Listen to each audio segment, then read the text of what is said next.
What does it take to land a software engineering internship at Cisco in your second year? Today we got Vanshika from IGG2W who cracked the Cisco Women Internship Program 2025 and is headed to Cisco this summer. From preparation tip to interview insights, you don't want to miss this one. Let's get into it. Can you introduce yourself and share a bit about your journey in tech so far? Hi everyone, myself Vanshika, and I'm currently a second year undergraduate at IGDTU Delhi. I'm pursuing Bachelor of Technology in Artificial Intelligence and Machine Learning, and I'm an upcoming summer intern at Cisco this year. So far, in the very first year, my tech journey started with the interest in front end development and some research. Then it gradually shifted to software development, and it was the case that I explored every field, or I would say I tried to explore every field so that I can get my interests developed and what I am really good into. And that is how I got some fellowships, done some projects, or got some research work, and it helped me to grow. That is yeah, all about me. So nice, very interesting journey. And how did you first hear about Cisco Women Internship Program and what motivated you to apply? I actually found Cisco through the training and placement cell of my college. Okay. So it was an on campus opportunity for me. But also, you could have applied it off campus as well. Some of my friends from other colleges applied it off campus. But for me, it was on campus totally. So that is how I go to know about it. And when I came to know it's completely for women, it's uh, giving women a diverse field, great work opportunities at a leading company. Cisco is like a dream company for many of the students, and gaining real world experiences working at a company in second year is itself a very big opportunity. So that is what motivated me and the other students as well. Okay, so what was the application and the selection process for program like these? So for Cisco, we had majorly four rounds. Firstly, all the database was collected from the TNP cell itself, the resumes and everything. Then we were given a OA link, so it was not something there was some resume shortlisting for the students or something like that. Mostly, all of the students got the OA links, and the OA lasted like 90 minutes. So there were I guess 40 MCQs that lasted for 60 minutes, and the next 30 minutes were for two DSA problems. So I can elaborate a bit on that. Yes, yes, sure. The MCQs were mostly on aptitude, and there were some CS fundamentals. The DSA questions were pretty much easy, very easy Okay. questions. You could have done that if you have basic knowledge. Next, we had the shortlisted students, like 12 to 13 students from my college were shortlisted for the interviews. Firstly, we had technical round, which lasted for about 60 minutes. The results were announced. Two students of my college were knocked out. The rest students move forward with the next interview round. We had one which was managerial technical interview, which again lasted for the 60 minutes the very next day. And the students, those who were shortlisted from that round itself, were again called for a ETR, or the HR round, that lasted for 15 minutes on the same day itself. Okay. So Okay. that is like how the four rounds were conducted for CWIP. How did you structure your resume to stand out in the application process? Okay, so the resume was itself collected within the database that I mentioned. The resume is, like, I would say, the most important of all. Um, how you structure your resume is key. You can use some tools like I was advised to use Overleaf to Yes. make my resume, to design it, and there are some other tools available as well. But मैंने जो अपना resume बनाया था वो completely Word पे बनाया था, मैंने खुद बनाया था, और वो resume मेरा सेकेंड सेमेस्टर से बना हुआ था, तो मैंने उसी को Okay. थोड़ा सा बस स्ट्रक्चर करा था. And how you structure is it कि depend on the company. For example, Cisco a completing networking company थी. So what I did was I mentioned like computer networks in the coursework in the very first, and then जो मेरे projects थे उनमें से कौन सा networking वाला है या कौन सा the project that is more relevant to my position उसको मैंने ऊपर रखा है.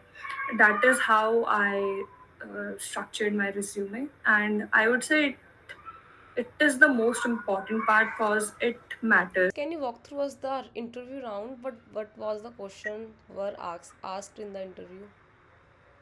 Okay, so there were basically two, or I would say three interview rounds in short. The first interview round was a technical round, and it lasted for about 60 minutes. So it was completely on DSA and CS fundamentals. Uh, my interviewer was a project manager, and he was on a very high position, or I would say he was a very senior in the company itself. So he had like well good enough knowledge of uh, all the projects that I mentioned in my resume. So we started from there itself. He asked me to introduce myself, a very brief intro, and he was not very much interested in the intro itself. So that is, he asked me like, can I brief all my projects? I did that to him, and then he asked me to choose any of the projects that I would want to discuss upon. So I chose one of the projects that I was confident enough to answer about it.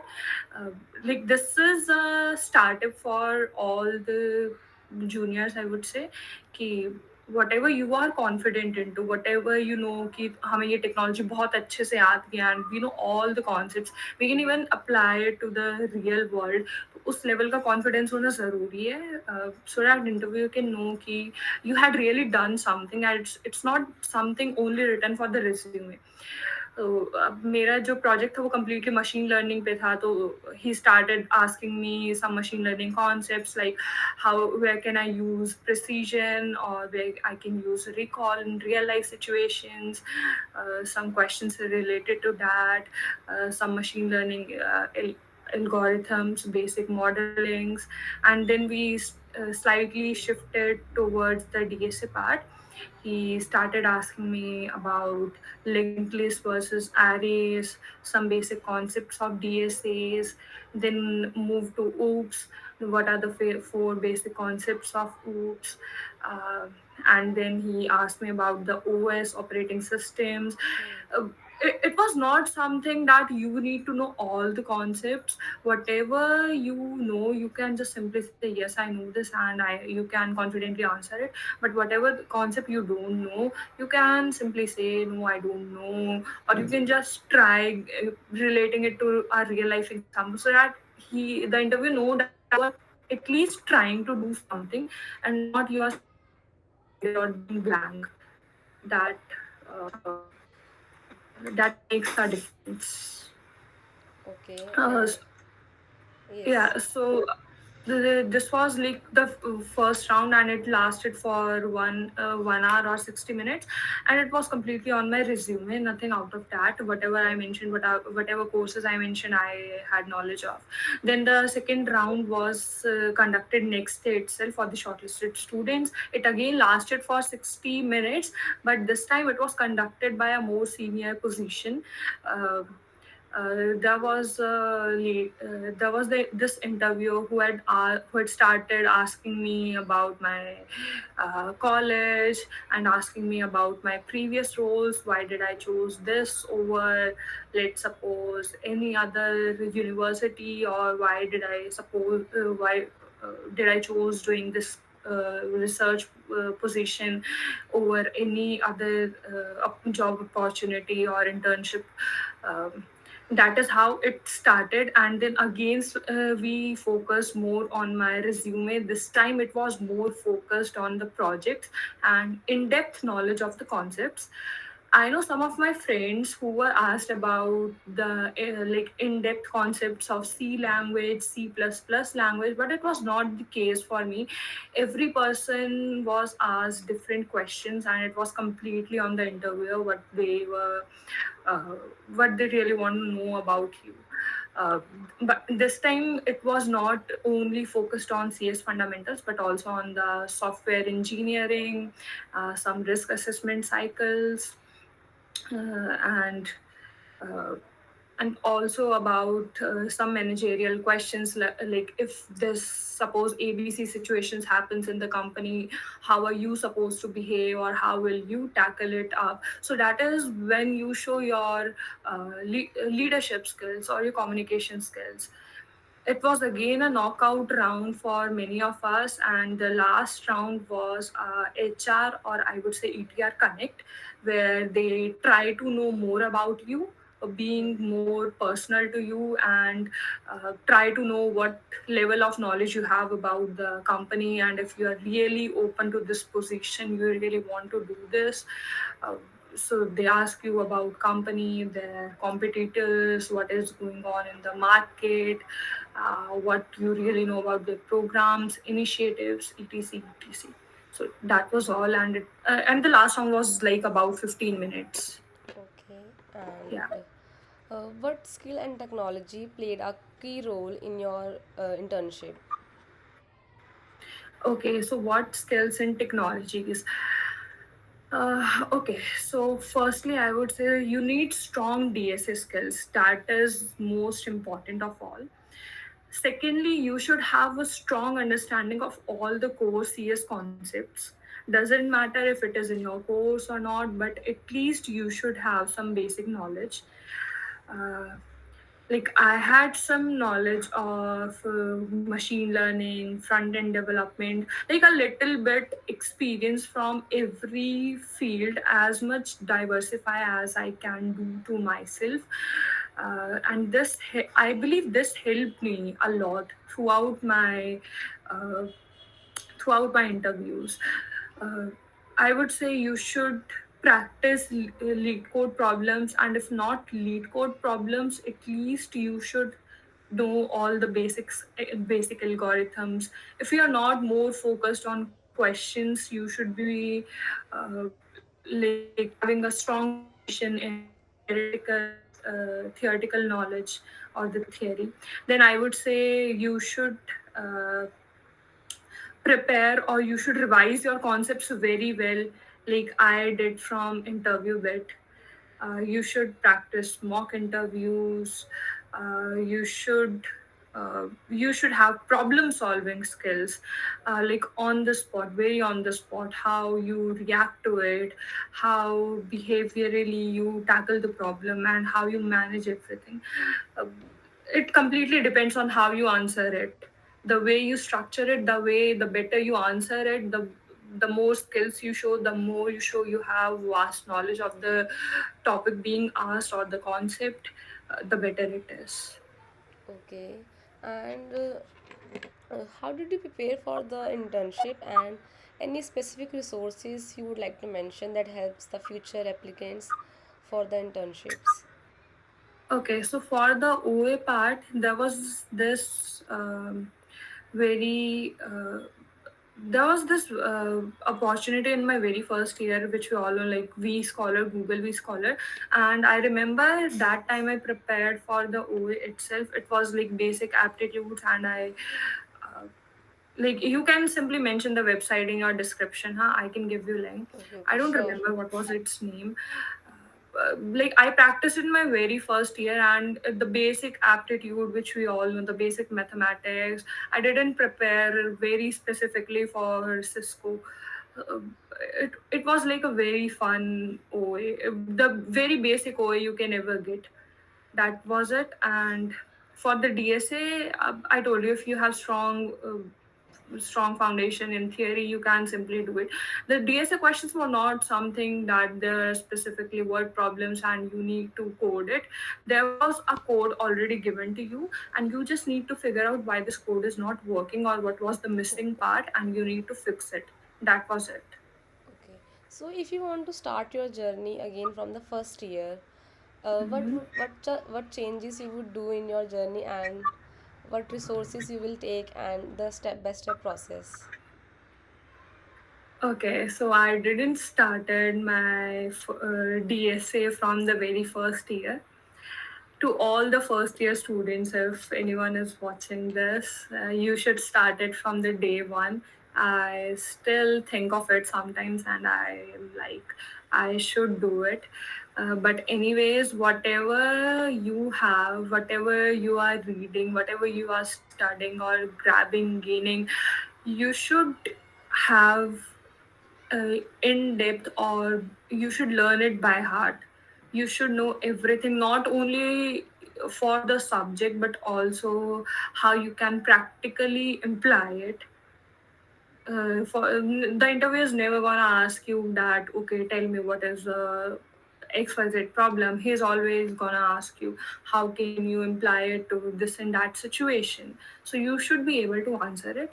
For the Also, for the first year students, I would mention you should have strong communication skills. You should be able to convince the interviewer. You should be able to show that you're confident enough.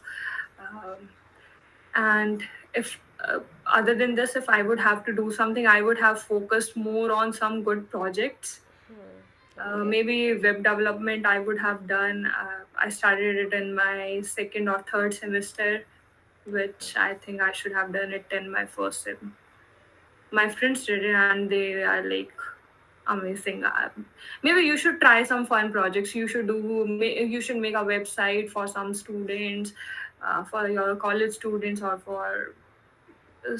or you can do like anything, but that should have some value.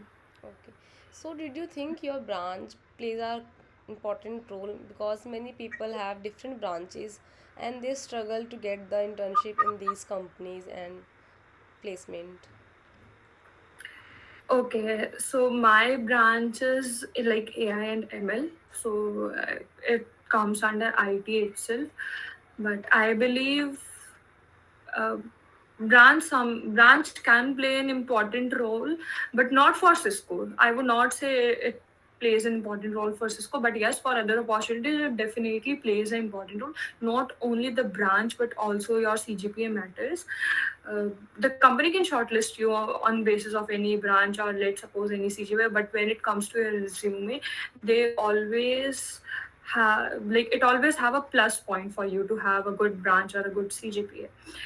For Cisco, it was like we were asked to submit our mass resumes. That means you are not allowed to mention your name, your college name, your CGPA, anything related to your college or where do you live, where are you studying, nothing like that. So that makes this process very smooth and bias free. No one was judged on the basis of branches. Not even the interviewer was supposed to ask us which branch did I belong to. Okay, okay, okay. But yes, if you are not from non-CS branches or non-technical branches, you should study the CS subjects other than your Okay. subjects as well. So how did you manage your DSA and web development side by side, or you completed first DSA and web development? Okay, so for the DSA part, I started my DSA in the second or third semester itself. I wouldn't say I have started it on the very first day. I had some basic knowledge. In the first year, I explored all the languages. I tried learning Python, C++, Java, and I was trying to find a language which I was more comfortable into, and I ended up trying like Striver Sheet, then moving to Love Bubble, then Code with Harry, many videos, many videos, trying shifting from one book to another, and that is how I wasted my one complete year. But in the end, I came up with this, or I was advised this that I should stick to any of the resources which I followed. So what I started doing was I started learning all the concepts from Striver Sheet. I had good enough knowledge of DSA theoretical part, so I started solving questions. Once I was not able to, let's suppose, solve a question, I tried solving it with a pen and paper on my notebook. Let it take as much time as it needs. You need to learn the approach, you need to learn the pattern. That is how you can proceed. Once you are done with basics, you can move forward to, let's suppose, some advanced concepts, and then do some more advanced concepts. And side by side, once you're done with a topic, you can practice similar lead code problems, or you can just go for some contests on code forces if you are more into competitive programming. That is what I personally do. Other than this, for web development, so I started web learning WebD in class 12th itself. I had learned front end in class 12th, so I was pretty good at it. Uh, so that was like my core field. When I came to third semester, I started building some front end projects, like a complete full stack project, but in groups. Like my friends were good in back end, so uh, I was given the front end part, they had some back end part, and it was some fun projects. It was nothing sort of new. I would not say that you need to make projects that are completely new or that has something very unique. You can make some basic projects, that is fine, but you should have at least one point or one thing to say that, okay, yes, this is something different, or something that I have done myself, or uh, I have given back to this project. And you can just simply upload it. Projects on GitHub, you can take help from other projects that are already uploaded or that are already there on the internet. Yeah, that is all how I did it. It was nothing sort of very new, but yes, you should be consistent throughout. Okay, then what would the last advice you would give to a student who want to crack an internship in second year? Okay, so firstly, I would advise students to I would say just go for it. Just go for every opportunity that you can. Okay. Even if you feel you are not ready, or even if you feel down sometimes that no, I'm lagging behind, my friends are very good at this, I'm not good at this and that, you should still apply. The thing here is you can gain experience. Like I was rejected from so many companies. It's not that I have not applied off campus. Yes, I have applied to many startups, to many research opportunities. Uh, there were many rejections. You will always face rejections. I can do it. Also, other than this, you should have, as I told you, you should have strong DSA, OS concepts. For Cisco, you should definitely have strong CN, strong OS, DBMS, and DSA. Then you should be having some workable projects, right? i Okay. would i would not say some very good projects, but yeah, some workable projects that can work. Also, you should always be connected to your seniors. You should be always connected with your past interns from that same company. You should learn from their experiences, how it worked for them and how it is working right now. And lastly, you can just have some mock interviews, be either it with your seniors, past interns, your friends, family, anything to build the confidence. Like in my case, what I did was I just assumed some questions. I collected questions from Glassdoor or Reddit communities, and I stood up in the front of mirror. For me, there was no person. I just stood up in the front of the mirror and I tried practicing it myself. I just started recording videos of myself and revising it, or just cramming it in front of my laptop. So that is how uh, I did it. But yeah, so most importantly, you should believe in yourself first of all, and you never know what opportunity might be the one that change everything. Like, I never thought I could crack Cisco. There were many friends of mine who were better than me in DSA, but in the end there are many skills and not only one skill that can determine you and determine who you are.